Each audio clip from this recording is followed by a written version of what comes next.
한국생명공학연구원. 바쁘게 움직이는 사람들. 경쟁이 치열한 일의 성격상 연구 외의 일엔 무관심해질 수밖에 없는 사람들이지만 그중에서도 유독 눈에 띄는 사람이 있다. 박 박사. 전화 받으세요. 예. 여보세요.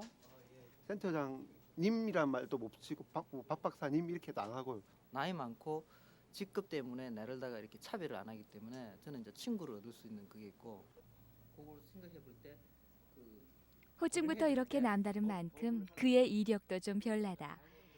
박중화 박사는 한국에 돌아와 그가 좋아하는 연구를 하기 위해 대학 교수라는 명예도 지위도 과감히 던져버린 특이한 이력의 소유자다. 저는 생명정보학을 통해서 근본적으로 생명 현상의 본질에 대해서 밝혀내고 싶습니다. 도대체 생명이란 게 무엇이냐?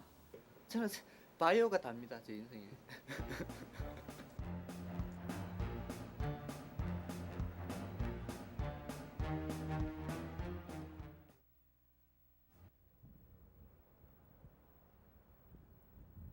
(21세기) 황금알을 낳는 거위로 불려지는 생명공학. 생명공학은 그래서 어느 연구 분야보다 세계적으로도 경쟁이 치열한 분야다.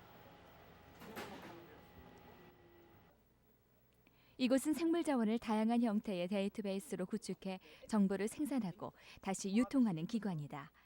고부가 가치를 창출하는 산업으로 미래의 쌀이라고 불리는 생명공학. 데이터의 수집, 처리, 가공, 고부가가치화, 그 다음에 유통을 위한 서비스를 하는 걸로 나눌 수가 있습니다. 박중화 센터장이 요즘 하고 있는 일은 유전체 정보, 생물 다양성 정보, 생물 소재 정보를 하나로 통합하는 일. 전 세계적으로 생명에 관한 연구를 하는 곳은 많지만 여러 가지 정보를 통합해서 관리하는 곳은 몇 군데 안 되는 선진 개념이라는 점에서 이곳은 많은 사람들의 기대를 모으고 있다. 또 우리나라의 앞선 IT 기술과 결합하면 곧 눈부신 발전을 이룰 것으로 생각하고 있다. 박중화 센터장이 책임지고 있는 국가생물자원정보관리센터는 팀원만도 50여 명. 한 집안으로 치면 어른이어도 한참 어른이다 싶은데 그는 항상 서서 일을 한다. 서서 일을 하게 되면 이게 뇌가 항상 이렇게 좀 이렇게 긴장돼 있으면서 반응이 빠르게 이렇게 습관화되어 있는 거죠. 하루 평균 13시간에서 15시간을 연구실에 서서 근무하는 박중화 박사. 과자를 걸어다니며 먹는 모습까지 박중화 센터장의 모든 행동은 거침이 없다. 말씀드리겠습니다.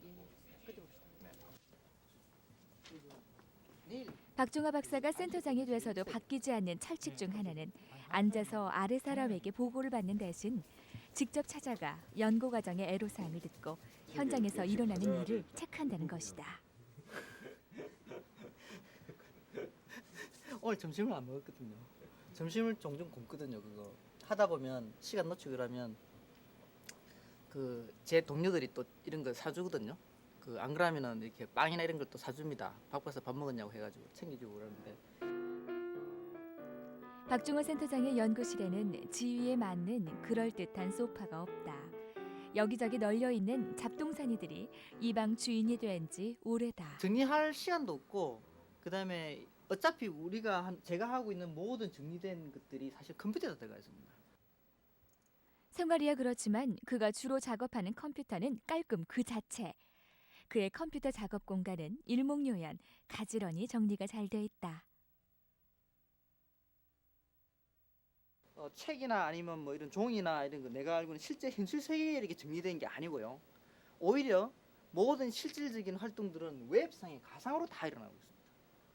학원에도 연구실 한켠에서 또 긴급 회의가 열렸다. 밀려드는 일을 처리하려면 어쩔 수 없다. 정확하게 구분할 수 있는데 우리가 하고 있는 과제가 아마 30개 정도의 과제가 될 겁니다. 그리고 이게 다양한 게 30개지만 또 성질이 굉장히 다릅니다. 예를 들면 어떤 거는 완전히 순수 IT 개발에 대한 해당되는 거고, 또 어떤 거는 완전히 순수 생물학 분석에 관한 것도 있고, 또 어떤 거는 행정적인. 구현해도 이거보다 더 박종화 센터장은 보고를 받는 게 아니라 같이 의논하는 요거 동료이자 세 개는 동지다. 결국에 들어갑니다. 예를 들자면 들어가고 중간에 비은 거 다른 데 거 많이 들어오고. 기존의 방법들은 주로 이미지를 만들어서 그것을 생물학자들에게 제공을 했는데 지금 센터장과 이야기한 것은 그 어플리케이션, 그러니까 프로그램으로 만들어서 그걸 자동적으로 생물학자들에게 제공한 이제 방법들을 논의를 한 겁니다. 연구원들을 직접 찾아가 만나다 보니 박종화 센터장은 한시도 쉴 겨를이 없다. 아, run. 런에 R이 run이라는 뜻이에요. 런에 그다음 지금 요 안에 있는 스크립트 돌려가지고 지금 코드가 들어가 있다는 겁니다. 예, 그렇습니다. 메일로도 하고 편한 시간에 뭐 과자를 먹으면서 차를 마시면서 이야기도 하기도 하고 차 타고 가면서 이야기하기도 하고. 박종화 센터장의 이런 모습은 때론 연구원들에게 일장 훈시보다 더 큰 부담이 되기도 한다. 다이내믹하게 되는 이제 그런 시스템으로 돌아가는 걸 제가 원하고 이제 우리 센터에 와고 계속해서 이제 그런 시스템을 하죠. 이게 어떻게 보면은 우리 분야 같이 이렇게 굉장히 빨리 변하는 다이내믹한 분야에서는 그 환경상 필요합니다. 점심까지 걸으며 일을 했지만 하루는 벌써 까마귀 고기를 먹기 시작한다. 밖이 어두워지기 시작한 저녁 시간. 집에 들어가면 이제 어차피 뭐 할 것도 없고요. 이게 더 편하죠. 근데 여기는 대부분 사람 보십시오. 여기 밥 여기서 먹지 않습니까? 저녁 6시인데 우리나라. 그러니까 이공계 기피를 할 만하죠. 학생들이 일하는 거 보니까. 저녁 식사는 특별한 경우를 제외하고는 거의 대부분 팀원들과 함께 구내 식당에서 해결한다. 식사 시간이라고 예외가 있을 수 있겠는가? 생각해 보세요. 내한테 답을 다고 주세요. 대화 주제는 여전히 연구다. 연구원 정원엔 벌써 봄이 가득하다.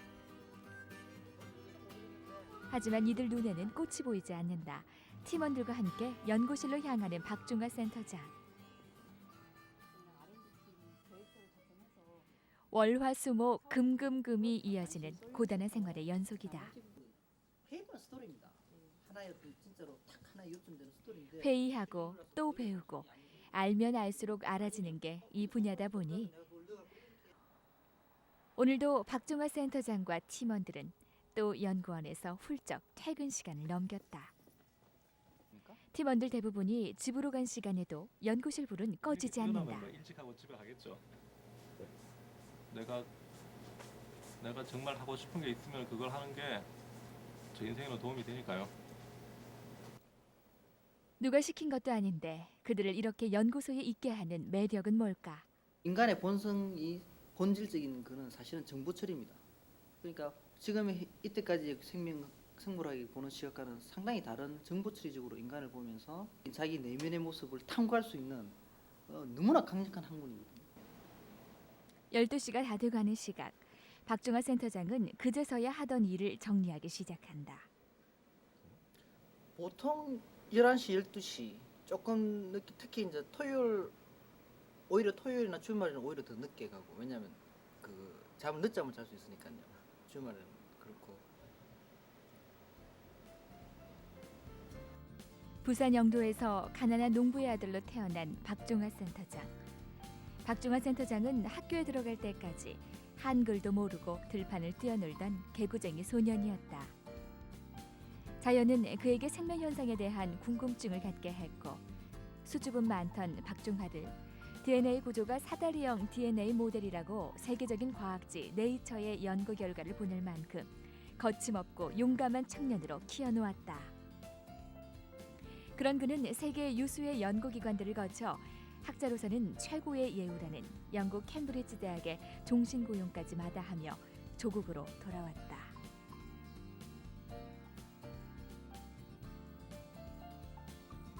그리고 대학에서 강의를 맡기도 했지만 치열하게 연구할 수 있는 환경을 찾아 과감히 교수직을 버리고 연구 현장으로 돌아왔다.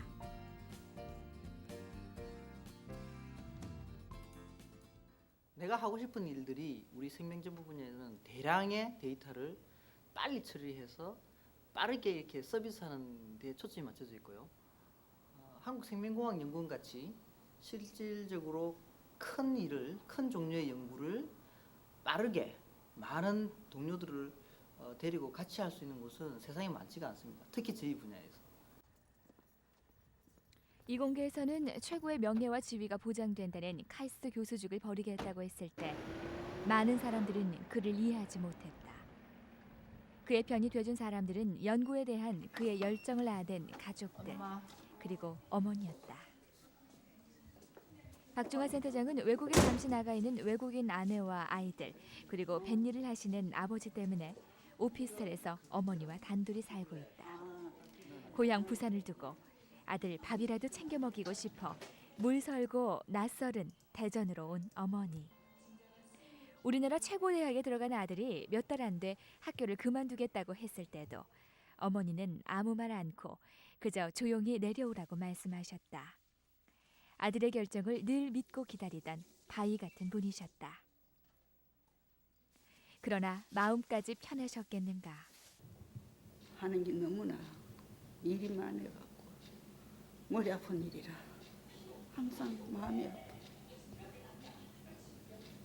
아무도 혼자 다 해결해야 되니까.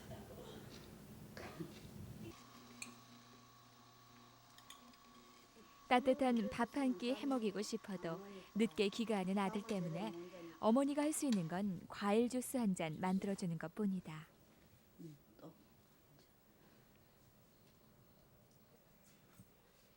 청소도 아들의 몫이다. 어지르려고 어지는 게 아니고 지가 모든 것이 지게 딸인 거는 지 눈에 보여야 되니까 안 보이면 거기 또 어디서 뭐 거기 하니까 그래서 하니까 항상 그렇게 좀 이래 어질리게 집안 이렇게 이래 그래서 해도 그냥 무시다니 진짜.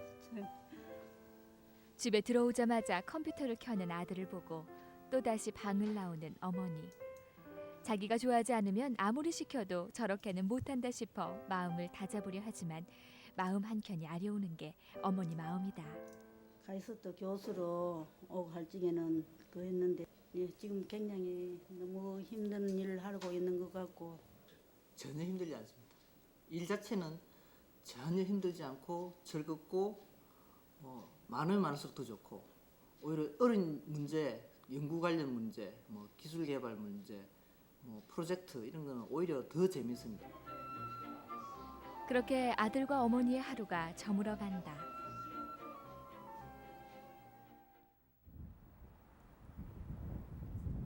다음 날 아침 또다시 박중화 센터장의 일상이 시작된다.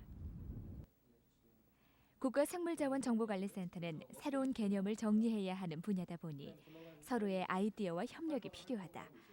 그러다 보니 다른 연구팀에 비해 유난히 회의가 많다.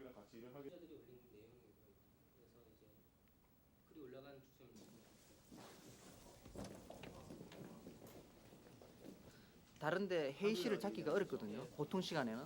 그래서 12시 때 점심시간에 회의를 하면 다른 사람들이 밥 먹으러 가니까 시간이 남아서 매일 정기적으로 합니다.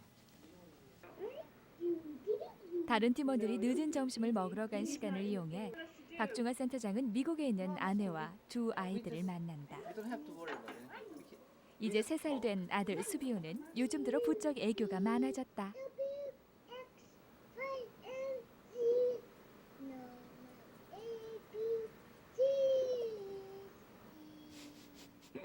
아들의 이름은 수비호.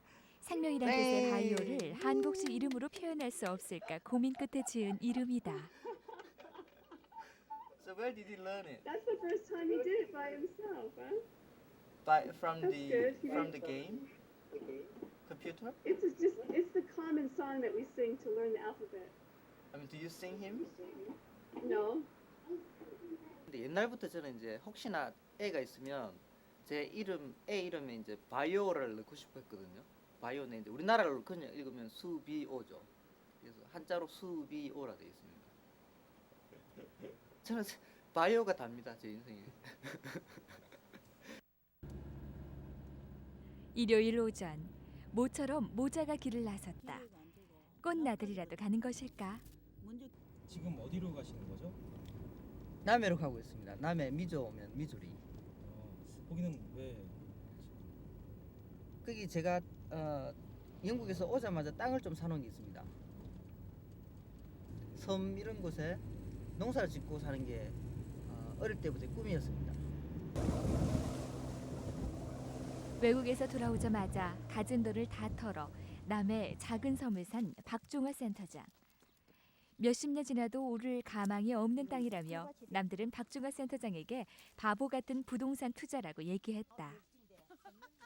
내가 며칠 얻어먹고 꺼지 잘못 따진다 저도 키우려고. 3년 만에 이런다고 하면 이제 훈련이 이렇겠는데. 그런데 풀밭에서 뭔가를 열심히 찾는 박종화 센터장. 이거는 여 심었는데요. 이거는 죽었다. 죽었는지. 자기가 뭘 어디다 심어놨는지도 모르는 초보 농사꾼. 그러고도 낮에는 농사짓고 밤에는 연구하며 살겠다니 그저 웃을 노릇이다. 이래 농사 짓는다고 왔다 간다 한다 하니까 지가 농자도 모르는 게. 과일나무보다 풀이 더 무성한 밭. 그때 고생하고 머리 아픈 일 많이 했는데 이 공기 좋은 데서 바람 쉬어가면서 하는 건강을 위해서 하는 거는 그 이상 더 좋은 일은 없어요. 좋아요.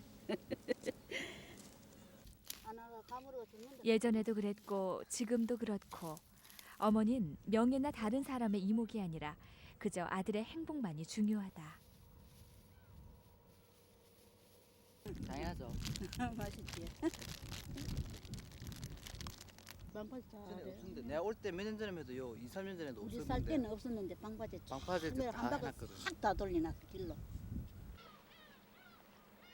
박종화 센터장이 이 섬을 살 때만 해도 무인도나 다름없었는데 점점 사람의 때가 타는 것 같아 안타깝다.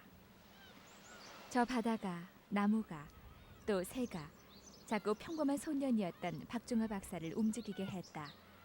그래서 그는 자연에 우리를 움직이는 가장 강력하고 거대한 힘이 있다고 말한다.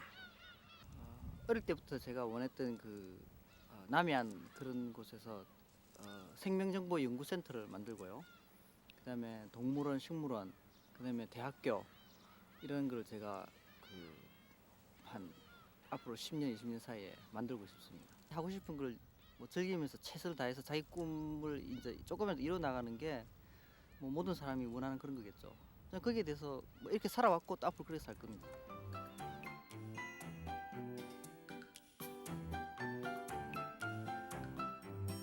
10살 배기 코 올리게 시절부터 공부를 위한 공부가 아니라 그저 좋아하는 일을 했을 뿐이라는 박종화 센터장. 그래서 그에게 연구소는 직장이 아니라 세상에서 가장 즐거운 놀이터다. 그러나 사람들은 묻는다. 어떻게 보장된 명예나 지위, 부를 버릴 수 있었냐고. 그러면 박종화 센터장은 말한다. 나는 자연에서 사랑을 찾고 생명을 찾는, 아는 건 그것밖에 없는 세상에서 가장 행복한 바보라고 말이다.